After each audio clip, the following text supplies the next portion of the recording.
Hi అండి. ఈరోజు మీకోసం ఒక కథ. కథలోకి వెళ్తే సీత హడావిడిగా ఇంటి పనులు పూర్తి చేసుకుని గబగబా ఆఫీస్కి బయలుదేరుతుండగా హ్యాండ్ బ్యాగ్లో ఉన్న చరవాణి మోగింది. ఈ టైంలో ఎవరు చేశారబ్బా అనుకుంటూ చరవాణి బయటకు తీసింది. అప్పటికే అది ఆగిపోవటంతో నెంబర్ చూసింది. సురేఖ వాళ్ళ అమ్మగారు చేశారు. వెంటనే కాల్ బ్యాక్ చేసింది. ఆంటీ, నేను ఆఫీస్కి బయలుదేరుతున్నాను. మీకేమైనా హెల్ప్ కావాలా? సీత, నువ్వు ఫ్రీగా ఉన్నప్పుడు కాల్ చెయ్యి, అర్జెంట్ ఏం లేదమ్మా అని చరవాణి పెట్టేసింది ఆవిడ. సీత తలుపు తాళం వేసి స్కూటీ మీద బయలుదేరింది ఆఫీస్కి. ఆఫీస్కి చేరుకునేదాకా సీత తన కాలేజ్ బెస్ట్ ఫ్రెండ్ సురేఖ ఆలోచనలో మునిగిపోయింది. తను సురేఖ ఇద్దరు మంచి స్నేహితురాళ్ళు. సురేఖ చక్కని చుక్క, అందరూ కాలేజ్ బ్యూటీ అనేవాళ్ళు. సురేఖ ధనవంతుల ఇంట్లో పుట్టిన గర్వం మచ్చుకైనా ఉండేది కాదు. చక్కగా అందరితో కలిసిపోయేది. సురేఖ తల్లిదండ్రులు కూడా చాలా మంచివాళ్ళు. వాళ్ళ నాన్నగారిది వజ్రాల వ్యాపారం, లంకంత ఇల్లు, ఇంట్లో నౌకర్లు చాకర్లు. విత్తం కొద్ది వైభవం అన్నారు కదా. ఇంతకీ సురేఖ తెలుగు అమ్మాయి కాదు, గుజరాతీ అమ్మాయి. అయినా భాషా భేదం లేకుండా కలిసిపోయింది. వాళ్ళు హైదరాబాద్లో స్థిర నివాసం ఉండటం వల్ల వాళ్ళ కుటుంబంలో అందరూ చాలా వరకు తెలుగు బాగా మాట్లాడతారు. కాలేజ్ క్యాంపస్ సెలక్షన్లో బెంగళూరులో సురేఖకు, తనకి హైదరాబాద్లోనే ఉద్యోగం రావటంతో కాస్త సురేఖతో మాట్లాడడం, వాళ్ళ ఇంటికి రాకపోకలు తగ్గాయి. సురేఖ ఇంట్లో ఖాళీగా ఉండటం ఇష్టం లేక బెంగళూరులో వాళ్ళ పిన్ని బాబాయ్ దగ్గర ఉండి ఉద్యోగం చేసుకుంటుంది. ఈరోజు సురేఖ వాళ్ళ అమ్మగారు నాకు ఫోన్ ఎందుకు చేశారు అని అనుకుంటూ ఉండగా ఆఫీస్ చేరుకుంది. సీత స్కూటీ తాళం వేసి లిఫ్ట్లో పైకి వెళ్ళింది. సీత ప్రస్తుతానికి సురేఖ ఆలోచనలకు స్వస్తి చెప్పి ఆఫీస్ పనిలో మునిగిపోయింది. లంచ్ టైంలో సురేఖ వాళ్ళ అమ్మగారితో ఒకసారి మాట్లాడుకుందాం అనుకుంటుండగా చరవాణి మళ్ళీ మోగింది.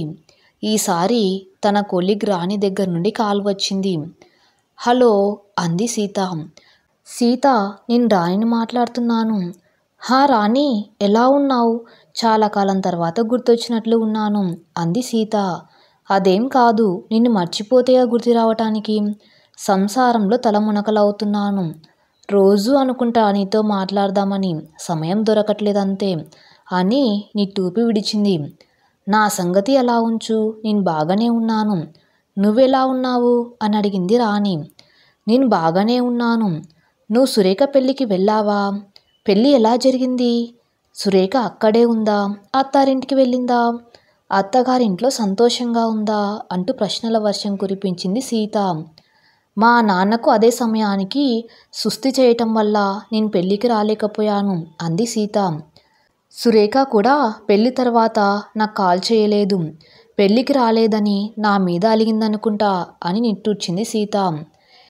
ఇంకెక్కడే అత్తగారిల్లు, పెళ్ళే కాకపోతే అంది రాణి. రాణి మాట విని సీత నిర్ఘాంతపోయింది.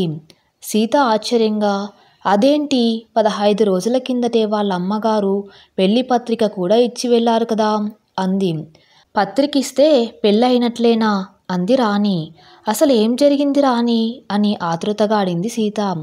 అదో పెద్ద కథ. నువ్వు వీలు చూసుకుని మా ఇంటికి రా, అంత వివరంగా చెబుతాను. ఇంట్లో అతిథులు కూడా ఉన్నారు. ఓకే, సీ యూ, బాయ్ అని అంది రాణి. తను కూడా బాయ్ చెప్పి కాల్ కట్ చేసింది సీత. ఆ రోజు సాయంత్రం సీత ఆఫీస్ నుండి బయటకు రాగానే రాణి ఇంటికి వెళ్ళడం కన్నా సురేఖ ఇంటికి వెళ్ళడమే సబరుగా ఉందనిపించింది. సాయంత్రం ఆఫీస్ నుండి బయటకు రాగానే సురేఖ వాళ్ళ అమ్మ కాల్ చేసింది. ట్రింగ్ ట్రింగ్ అంటూ చరవాణి మోగింది. అటువైపు ఎవరు చరవాణి ఎత్తారు. హలో ఆంటీ, నేను సీతను మాట్లాడుతున్నాను. మీరిప్పుడు ఫ్రీగానే ఉన్నారా? ఇంటికి రావచ్చా అంది. రా తల్లి, నీ ఇంట్లోనే ఉన్నాను అని అవతల వైపు సురేఖ వాళ్ళమ్మ పలికింది. ఓకే ఆంటీ, వస్తున్నాను అని చరవాణిని బ్యాగ్లో పెట్టుకుని తలకి హెల్మెట్ పెట్టుకొని స్కూటీని సురేఖ ఇంటి వైపు నడిపించింది. సీతను మళ్ళీ సురేఖ ఆలోచనలు చుట్టుముట్టినాయి. సురేఖ వాళ్ళ అమ్మగారు సరిగ్గా 15 రోజుల కిందట పెళ్లి పత్రిక ఇవ్వటానికి ఇంటికి వచ్చింది. సీత మా అమ్మాయి సురేఖ పెళ్ళి, నువ్వు తప్పకుండా రావాలి అని ఎంతో సంతోషంగా ఆహ్వానించింది. అప్పటికే నేను అడిగాను, ఆంటీ పిల్లవాడి గురించి కుటుంబం గురించి బాగా విచారించారు కదా అని. సీత, సురేఖ మాకు ఒకగానొక కూతురు, విచారించకుండా ఎలా ఉంటాం? పెళ్లి కొడుకు ఆనంద్ కుటుంబం గురించి మా దగ్గర బంధువులు చెప్పారు. ఆనంద్ చిన్నప్పటి నుండి బాగా తెలుసట. పిల్లవాడు MBA చదివాడు. ఒక్కడే కొడుకు. తండ్రిది పెద్ద బట్టల వ్యాపారం. ప్రస్తుతం బిజినెస్ అంతా తనే చూసుకుంటున్నాడు. ఏ దురలవాట్లు లేవు. పిల్లవాడు చక్కగా ఉన్నాడు. సురేఖ ఆనందుల ఈడుజోడు కూడా బాగుంటుందనిపించింది మాకు. మేం కూడా ఆ కుటుంబం గురించి వాకబు చేశాం. అంత మంచి వాళ్ళని చెప్పారు. ఈ సంబంధం చేస్తే సురేఖ సుఖశాంతులకు లోటు ఉండదనిపించింది సీత. పిల్లలిద్దరికీ ఒకరికొకరు నచ్చారు. ఇక ఆలస్యం దేనికి? శుభస్య శీఘ్రమని ముహూర్తాలు కూడా పెట్టేసుకున్నాం. నువ్వు మీ తల్లిదండ్రులను కూడా తీసుకుని పెళ్ళికి తప్పకుండా రావాలి అని ఎంతో ఆప్యాయంగా, సంతోషంగా, ఉత్సాహంగా పిలిచింది. మరి ఈ పెళ్ళి ఎందుకు ఆగిపోయింది? సురేఖ కూడా ఫోన్ చేసి పెళ్ళి ఆగిపోయిన విషయం చెప్పలేదు. ఏమై ఉంటుంది? ఇలా ఆలోచిస్తుండగా సురేఖ ఇంటి దగ్గరికి చేరుకుంది సీత. సురేఖ ఇంటి వాచ్మెన్ సీతను గుర్తుపట్టి తలుపు తీశాడు. సీత స్కూటీని ఒక పక్కగా పార్క్ చేసి లోపలికి వెళ్ళింది. ఇల్లంతా నిశ్శబ్దంగా ఉంది. లోపల నౌకర్లు వాళ్ళ పనిలో వాళ్ళు బిజీగా ఉన్నారు. ఆంటీ ఆంటీ అని పిలిచింది సీత. సీత, కూర్చోమ్మా, వస్తున్నా అని సురేఖ వాళ్ళ అమ్మ గొంతు వినిపించింది. అక్కడున్న నౌకర్లతో 2 కప్పులు తేనీరు సిద్ధం చేసి పట్రా అని ఆదేశించి వంటింట్లో నుండి బయటకు వచ్చింది సురేఖ వాళ్ళమ్మ. రామ్మ సీత, బాగున్నావా? నేరుగా ఆఫీసుండేనా? నీ వాలకం చూస్తే అలాగే ఉందిలే అని చిరునవ్వుతో అంది సురేఖ వాళ్ళమ్మ. అవునా ఆంటీ అని చిరునవ్వు నవ్వింది. సీతకు విషయం ఎలా మొదలు పెట్టాలో అర్థం కాలేదు. పొద్దున మీరు కాల్ చేసినప్పుడు నేను ఆఫీస్కి బయలుదేరే హడావిల్లో ఉన్నాను. పర్వాలేదులేమ్మా, నాకు అర్థమైందిలే అని చిరునవ్వు నవ్వింది. ఇంతలోనే నౌకర్ 2 కప్పులతో తేనీరు, ఒక ప్లేట్లో బిస్కెట్లు తెచ్చి టీపాయ్ మీద పెట్టాడు. తీసుకోమ్మా అంది. తను ఒక కప్పు తీసుకుంటూ సీత కూడా మారు మాట్లాడకుండా ఒక కప్పు తీసుకుంది. సురేఖ బెంగళూరు వెళ్ళిపోయిందా ఆంటీ అని ప్రశ్నించింది సీత. అవునమ్మా, అప్పుడే వెళ్ళిపోయింది. నీకు విషయం తెలియదనుకుంటా అని ప్రశ్నార్థకంగా సీత వైపు చూసింది. అవునా ఆంటీ, ఇవాళ మధ్యాహ్నం రాణితో మాట్లాడేదాకా నాకు విషయం తెలియదు. రాణి కూడా పూర్తిగా చెప్పలేదు. మెహందీ సంగీత్ ఫోటోల్లో, వీడియోలో కూడా సురేఖ సంతోషంగా కనిపించింది. అసలేం జరిగిందా ఆంటీ? రాణి చెప్పింది విని నేను నిర్ఘాంతపోయాను అంది సీత. అవునమ్మా, ఇలా జరుగుతుందని మేం కూడా ఊహించలేదు అంది సురేఖ వాళ్ళమ్మ కాస్త బాధగా. పెళ్లి తంతు 2 గంటల ముందు వరకు అంతా సవ్యంగానే జరిగింది. ఇక పెళ్లికి 2 గంటల వ్యవధి ఉందనగా మా మరిది భావేష్ బాయి, అతని స్నేహితుడు కునాల్ పెళ్లి పందిట్లోకి వచ్చారు. కునాల్ పోలీస్ డిపార్ట్మెంట్లో పెద్ద పదవిలో ఉన్నాడు. పెళ్లి కొడుకు ఆనంద్ని చూసి మర్దితో ఏదో చెప్పాడు. వెంటనే భావేష్ నన్ను వెతుక్కుంటూ వచ్చాడు. సంగతేమిటి అని అడిగాను. వదిన, ఈ సంబంధాన్ని నీకెవరు చెప్పారని నిలదీశాడు భావేషు. ఎవరో ఏమిటి? మా పెద్దమ్మ కొడుకు దీపేష్ బాయ్ చెప్పాడు అన్నాను. వాళ్ళ కుటుంబం గురించి, పిల్లవాడి గురించి బాగా విచారించారా అన్నాడు. అదేమిటి భావేష్, ఇక 2 గంటల్లో పెళ్ళి ఉండగా ఈ ఎంక్వైరీ ఏంటి అని విసుక్కున్నాను. ఈ పెళ్ళి జరిగితే కొంపలు అంటుకున్నట్టే వదినా. పెళ్లి కొడుక్కి డ్రగ్స్ తీసుకునే అలవాటు ఉందట. ఇంకా ఏవో వ్యసనాలు కూడా ఉన్నాయట. నా నోటితో చెప్పలేను వదినా అన్నాడు. 2 సార్లు డ్రగ్స్ తీసుకుంటుండగా అరెస్ట్ కూడా చేశారట. వాళ్ళు బెయిల్ మీద విడిపించారట. భావేష్ చెప్పిన మాటలు నమ్మలేకపోయాను. నాకు భావేష్ మీద విపరీతమైన కోపం వచ్చింది సీత. ఇంత మంచి సంబంధం కుదిరిందని ఈర్ష్యతో చెడగొట్టాలనుకుంటున్నాడేమో అనిపించింది సీత. భావేష్తో గొడవపడ్డాను. సురేఖ, నీకు మాత్రమే కాదు మాకు కూడా కూతురే వదినా. తను సుఖ సంతోషాలతో ఉండాలని మాకు మాత్రం ఉండదా? తగిన సాక్ష్యాధారాలు పక్కాగా ఉన్నాయని తెలుసుకున్నాకే నీకు చెప్పడానికి వచ్చాను.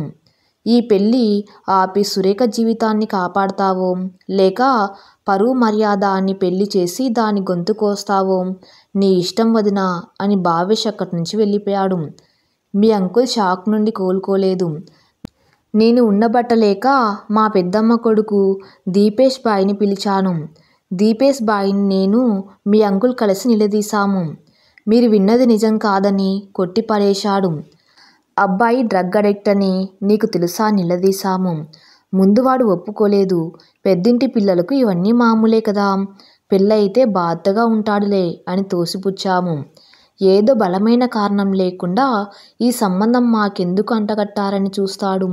మర్యాదగా అసలు విషయం చెబుతావా, లేకపోతే చీటింగ్ కేసు పెట్టి బొక్కలు తోయించమంటావా అని బెదిరిస్తే అప్పుడు దోవకు వచ్చి పెళ్లి కొడుకు ఆనంద్ తండ్రి కొడుకు చేసే వెధవ పనులను కప్పిపుచ్చి మాతో వియ్యమందేలా చేస్తే దీపేష్కి బిజినెస్లో పార్ట్నర్షిప్ ఇస్తానని మాటిచ్చాడట.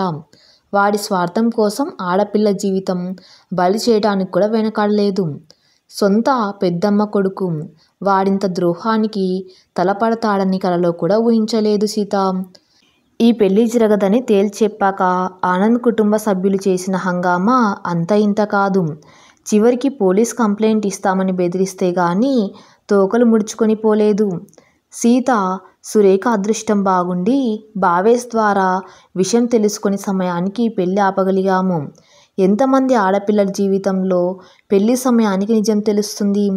సమయానికి మర్ది భావేష్ రాబట్టి సరిపోయింది కానీ, లేకపోతే సురేఖకి పెళ్లి చేసి బంగారం లాంటి కూతురు జీవితం నేనే నాశనం చేసేదాన్నేమో సీత. జీవితాంతం నా వల్ల తప్పు జరిగిందని కుమిలిపోవలసి వచ్చేది.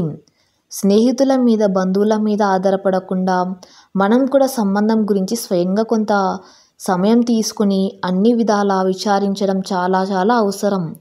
ఒక్కోసారి ఎంత విచారించినా దిగితే గాని సముద్రం లోతు తెలియదన్నట్లు ఆడపిల్ల పెళ్ళై అత్తగారింట్లో కాలు పెట్టే వరకు కొన్ని విషయాలైతే అస్సలు తెలియవు.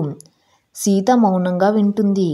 సీత, నీకు ఈ విషయాలు ఎందుకు చెబుతున్నానో తెలుసా? నీకు కూడా మీ తల్లిదండ్రులు సంబంధాలు వెతుకుతున్నారు కదా, ముందుగా చెబితే ఇంకాస్త జాగ్రత్తగా ఉంటారని.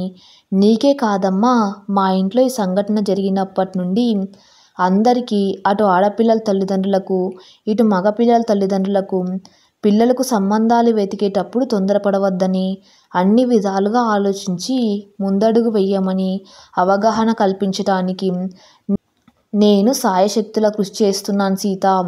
నా కూతురికి జరిగినట్లు మరెవరికి జరగకూడదని నా ఉద్దేశం. ప్రస్తుతం ఆడపిల్లల తల్లిదండ్రులు, మగపిల్లల తల్లిదండ్రులు అబ్బాయి ప్యాకేజీ ఎంత, అమ్మాయి ప్యాకేజీ ఎంత, హైట్ ఎంత, వెయిట్ ఎంత అనే విషయాలపై చూపుతున్న ఆసక్తి, కుటుంబం ఎలాంటిది, పిల్లలు ఎలాంటి వారు, బుద్ధిమంతులేనా, సంస్కారవంతులేనా, ఇవేమీ ఆలోచించడం లేదు. ప్యాకేజీ మోజులో పడి ఎంతోమంది పిల్లల జీవితాలు డ్రైనేజీలో పడుతున్నాయి. తర్వాత ఆ దిక్కుమాలిన బంధం వదిలించుకోలేక కోర్టు చుట్టూ ప్రదక్షిణలు చేస్తున్నారు.